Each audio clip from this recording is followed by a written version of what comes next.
അപ്പുറത്തെ വീട്ടിലെ റുക്കി ബിരിയാണി ഒന്നും കൊണ്ടുവന്നിട്ടില്ല എന്നാണോ മോളെ നമ്മളിവിടെ ഇല്ലാന്ന് വിചാരിച്ചിട്ടോ അവര് കൊടുത്തരാണ്ട് പോയില്ലല്ലോ ബലി പെരുന്നാളല്ലേ എന്തായാലും കൊണ്ടുതരാൻ അവർക്ക് നമ്മളിവിടെ കാണാത്തോണ്ടാണെന്ന് തരാന് തരുമായിരിക്കും.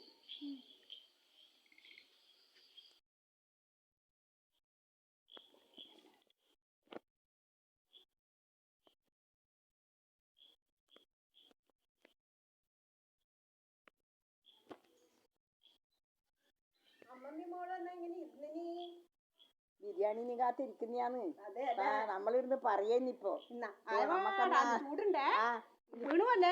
ഇല്ല പൊള്ളുന്നു നല്ല ചൂടുണ്ട് പൊള്ളുന്നു പതക്കുന്നുണ്ട് അവിടെ വെക്ക് അത് വീണു പോകും കൈമന്ന് ഇല്ല ഇല്ല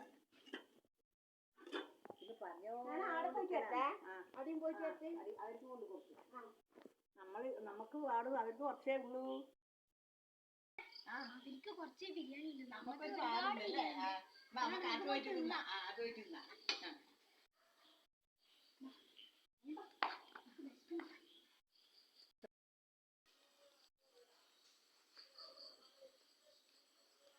ബിരിയാണി കഴിച്ചാ ബിരിയാണി കഴിച്ചു നല്ല ബിരിയാണി നല്ല ചൂടോടെ കുറച്ചിട്ട് ഇഷ്ടപ്പെട്ടപ്പാ കളന്ന് പോയി തിന്നിനൊന്നും ഇല്ല പിന്നെ എന്നാ വേണ്ടേ തിന്നാൻ നേരം വേണ്ടേ ഇത് അങ്ങോട്ടും ഇങ്ങോട്ടും കടത്തണ്ടേ ഓരോരാളെ വിളിച്ചാലും വരില്ല ഇത് കൊണ്ടു കൊടുക്കണ്ടപ്പാ.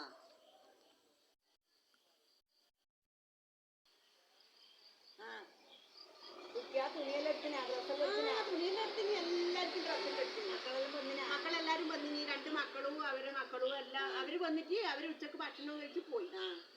പിന്നെ നമ്മളെ ഉള്ളൂ. അതെ അപ്പൊ ഇന്ന് എല്ലാവർക്കും സർക്കിട്ടും സന്തോഷവും തന്നെ. ഉമ്മാന്റെ അടുത്ത് പോണെന്ന് വിചാരിച്ചിട്ട് പോയിനൊന്നുമില്ല. ഇനിയിപ്പം സന്ധ്യക്കങ്ങാട്ട് ഒരിക്കൽ പോയിട്ട് വരാപ്പൊ വണ്ടി ഉണ്ടല്ലോ പോയിട്ടെല്ലാം വരാം. ഞാൻ പോട്ടെ എനിക്ക് എവിടെയും പോകാൻ വീട്ടിലും കൂടി എന്നിട്ട് വേണം എനിക്ക് ഒരിക്കൽ ഉമ്മാന്റെ അടുത്ത് പോവാൻ പറ്റും. പിന്നെ പോവാ ഓക്കെ പോട്ടെ മോളെ.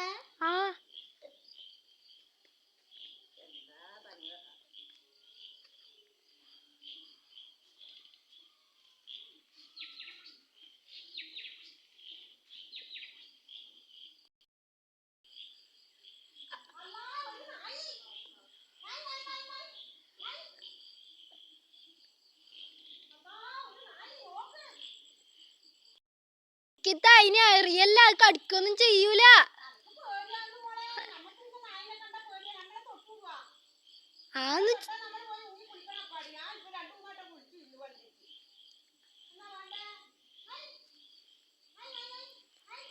അങ്ങ് ഓടിക്കോ ഒന്നും ചെയ്യൂല.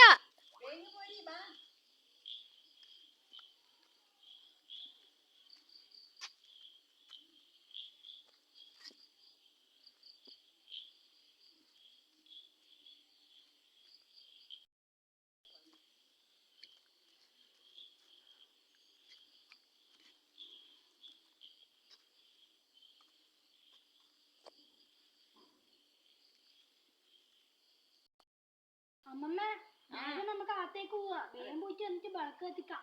ഇതിപ്പോ ഇവിടുന്ന് കൊതുകടി കൊണ്ടിട്ട് ഇനിയിപ്പോ എന്തേലും വരുവയ്യാ.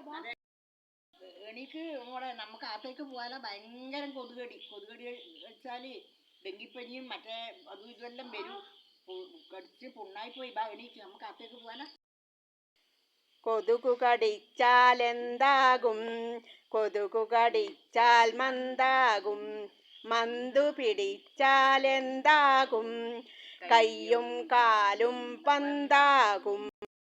ഗൈസ്, അപ്പൊ നിങ്ങൾക്ക് ഈ വീഡിയോ ഇഷ്ടപ്പെട്ടിട്ടുണ്ടെങ്കിൽ ചാനൽ ഒന്ന് സബ്സ്ക്രൈബ് ചെയ്യുക, ലൈക്ക് ചെയ്യുക, ഷെയർ ചെയ്യുക.